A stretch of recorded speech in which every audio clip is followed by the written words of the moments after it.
your big rocks Mm-hmm. in your life or in your business are the very important high impact tasks. Mm-hmm. So those are the things that are really going to move your business forward. And then the pebbles are the important things, but they're not as urgent. Mm. And the sand is all the filler stuff, like emails and meetings. And what everybody does is they'll put the sand in first, and then Mm. they try to cram the big rocks in, and it doesn't fit. But if you can put Mm. those big rocks in first, then the sand and the pebbles will kind of fill up the space in between, and you'll have room for everything that matters.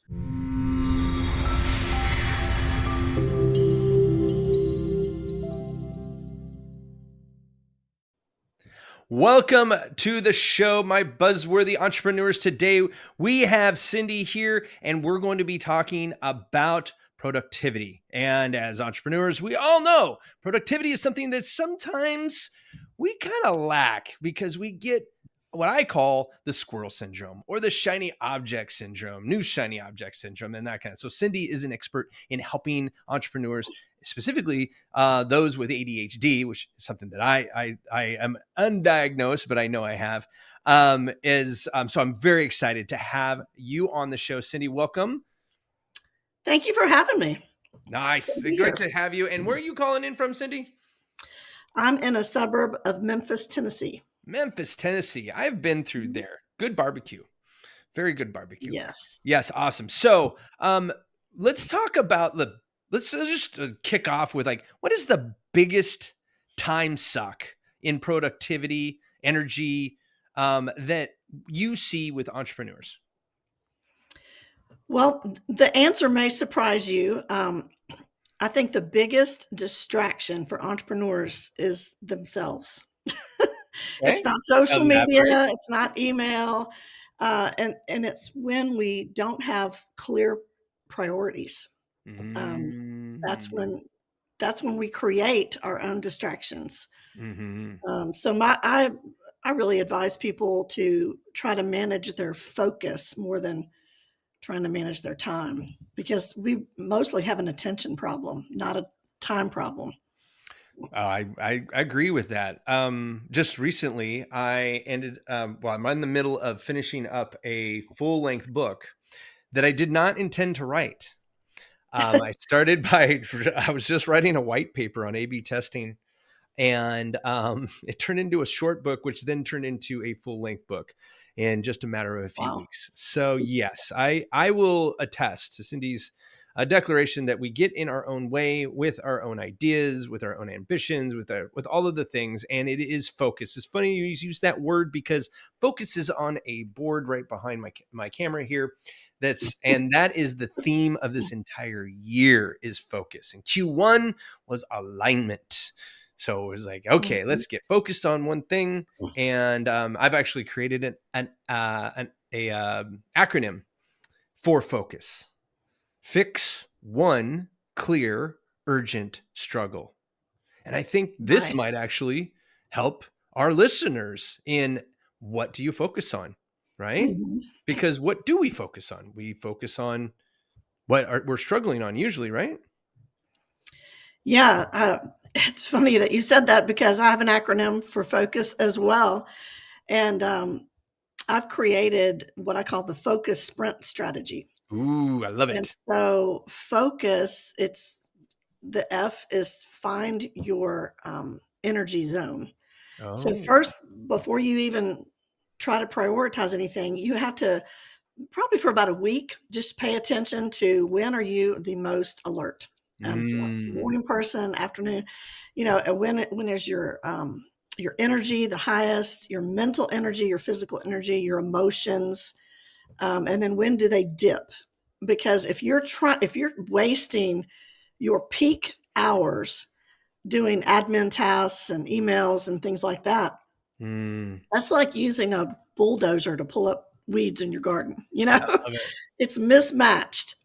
So you pay attention to that, and you want to guard those I love that. those focus hours, Mm-hmm. and then look at your task. You organize them. I didn't make this up, but I love the picture of seeing your life like a jar, and your tasks are rocks, pebbles, and sand.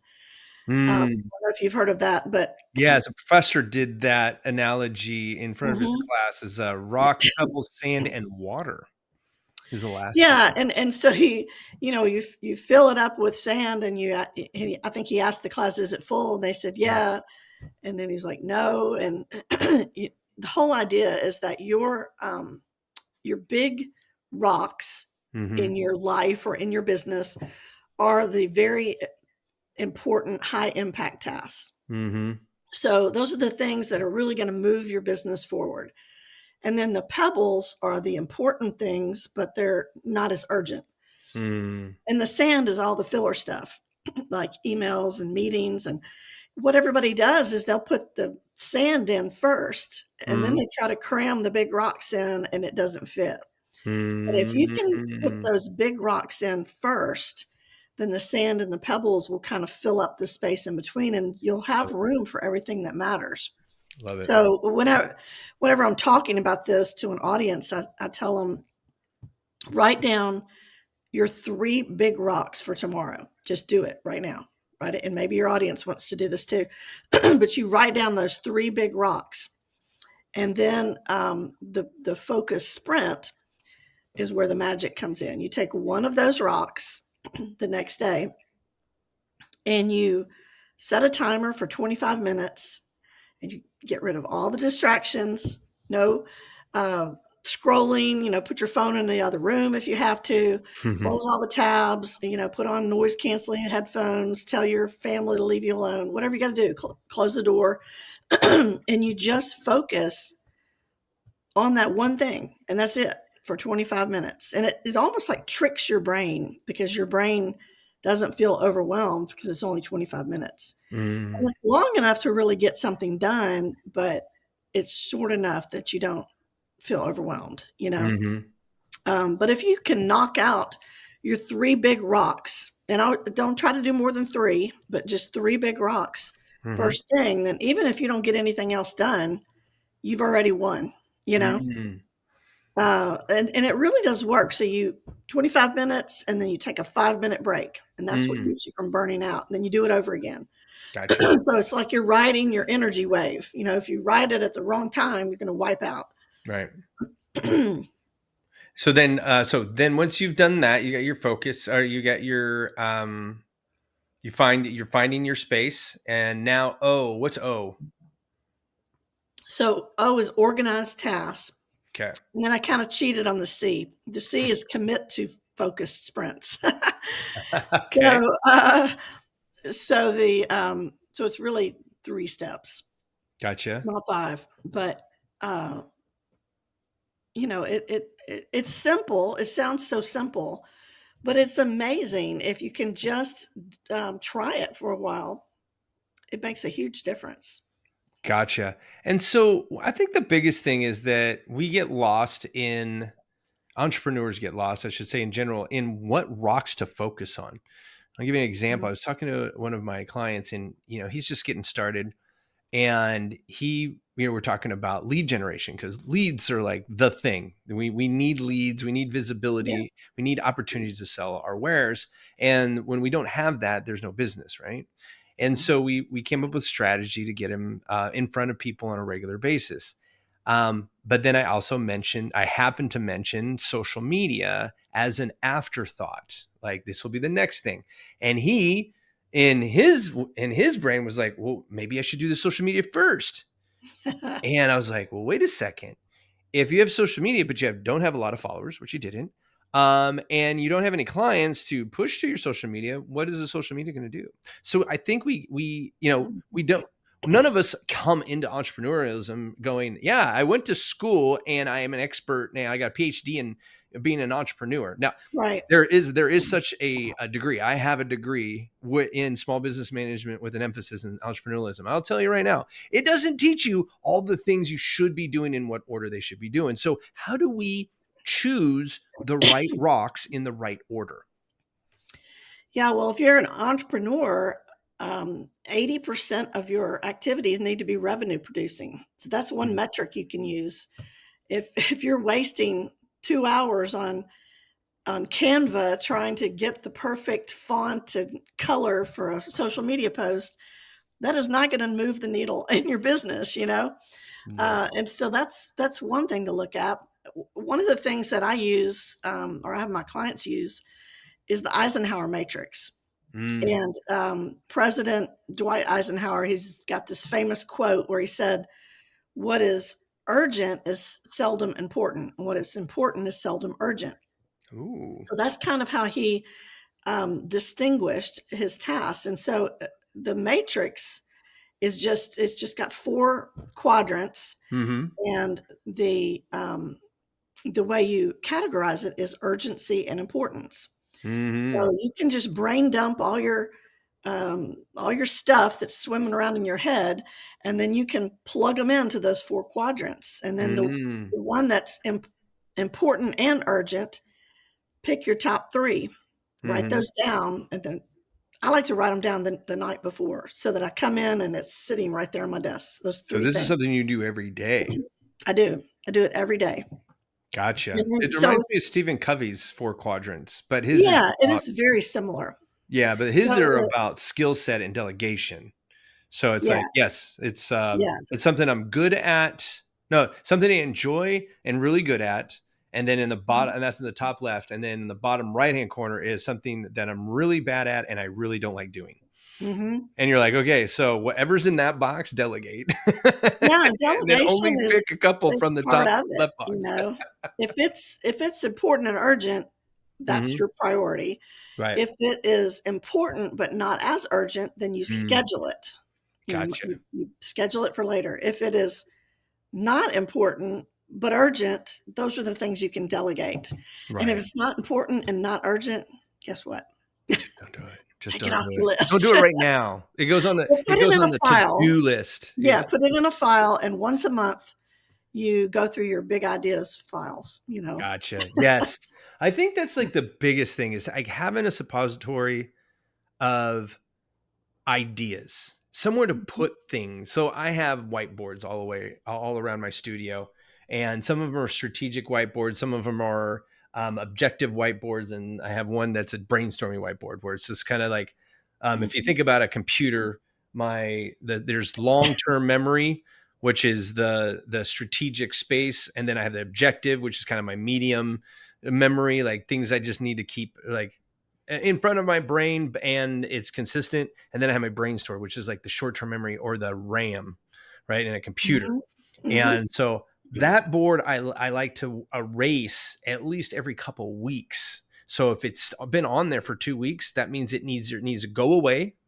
It needs to get put into a not now, like you were talking about, a little not Mhm. now bucket, but later. And so I have a space for that.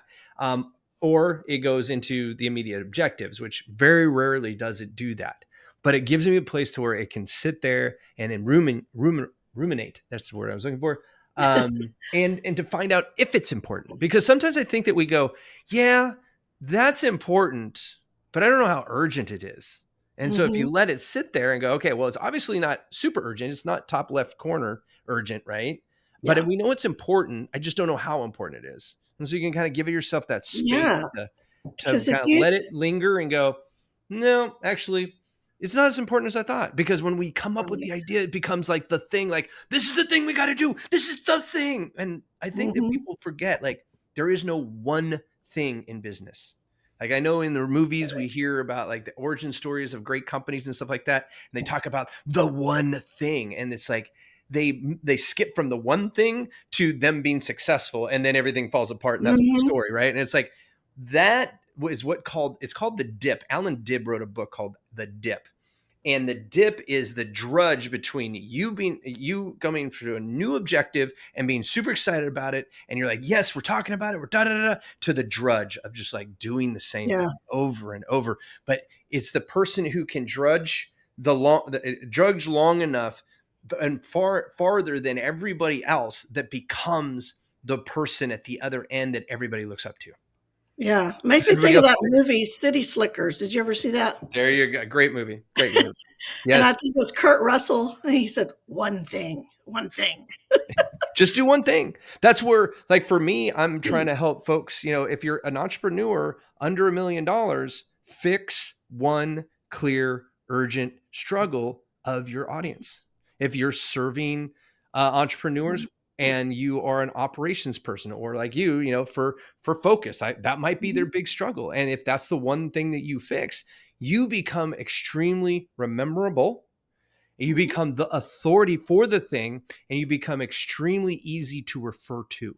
So once your clients have seen the magic that you make happen, they're going to refer other friends who are going, "Oh, you're having that problem now? Yeah, I used to have that problem. But I talked to Cindy. Cindy fixed me on that one. Yeah. I don't have that problem anymore." And then they go, "Oh, who's Cindy?"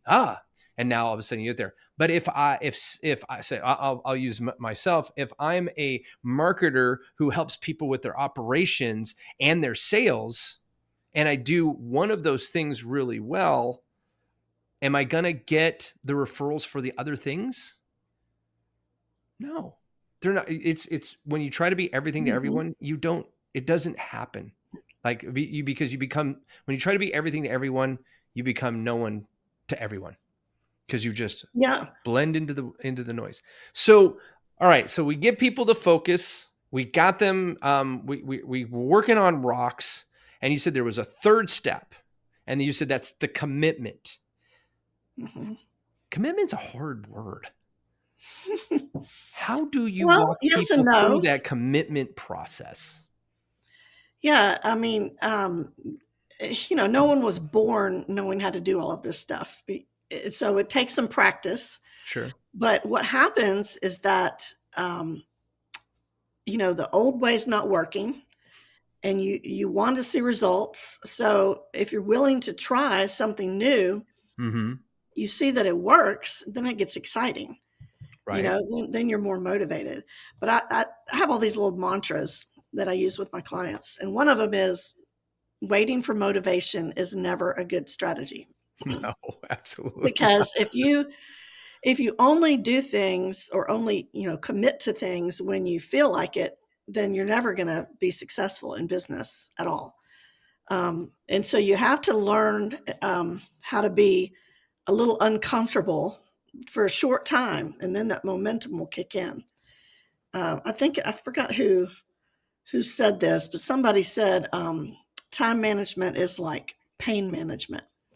It's really pain management. So, we have just told ourselves that we have to feel like doing something or we can't do it, but that's really not true.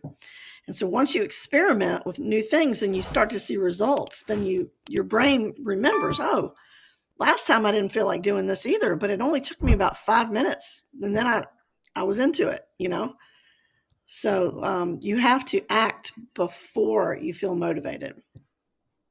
Gotcha. And so then the last thing then is staying motivated, right? Or staying the course, because like you said, you try something new, it's exciting. So it creates an easy path to committing to it, to do it at least once. And then if you do it twice, and what they say, if you do something for 90 days consistently, it will create a habit, right? Mm-hmm. So how do we get from we're talking about the dip, right? Like that drudging between day 5, it's kind of like dieting for me. It's like day 5, day 6 is always the hardest day, because it's like, oh, it's the weekend. And I'm like, oh, I was good all week, right? And then you're like, but the day you don't do it is the day you stop doing it on a regular basis, because you've broken that cycle. So how do we get from the 90-day mark where it becomes a habit, and the last day it becomes exciting? How do we keep committed in between those 2 points? Yeah, one thing that helps is having that timer, because it really does kind of trick your brain. People with ADHD like me tend to work right up into a deadline. And so if there's not that deadline to create that sense of urgency, sometimes we have a hard time getting going or getting started. And so when you have a timer, and I always suggest a kitchen timer where you can actually visually see the time passing, or an analog clock, but when you know that you only have 25 minutes, then there's just something about that that gets kind of lights a fire under you and you get going. And then you get the 5 minute break and you can do what you want. You can get up and walk around, scroll, whatever. And there's it's almost like a little game that you're playing with yourself. It gets to be kind of fun because you think, wow, I can do a lot. And if people are listening and your brain is saying, I could get much done in 25 minutes. Well, I always remind my audience, John Grisham, the author, his first novel, he committed to writing 1 page before work every day for a year. And I mean, that launched a best-selling career. So think what you could do in 25 minutes, especially if you planned it ahead of time. You don't want to take your 25 minutes planning. That's beforehand. But once you start that timer, it's almost like you're playing a little race with yourself. But you also, bigger than that, have to have your big why. If you're an entrepreneur, it's hard. It's a hard job. Now, I used to be a middle school teacher. Now, that's a hard job too. But you see people say, "Oh, you can just work from home or work anywhere. You just take your laptop to the beach," and it's not like that. It's hard work. And so if you don't have some driving reason that you're doing it, then it is going to be easy to give up. But you do have to remember that there's a compounding effect to daily actions. And sometimes you don't see the results right away. I just read this morning, I'm probably going to butcher this illustration, but it's some kind of a Chinese bamboo plant that you water and fertilize for 5 years, and it never grows for 5 years. And then all of a sudden it grows like 20 feet.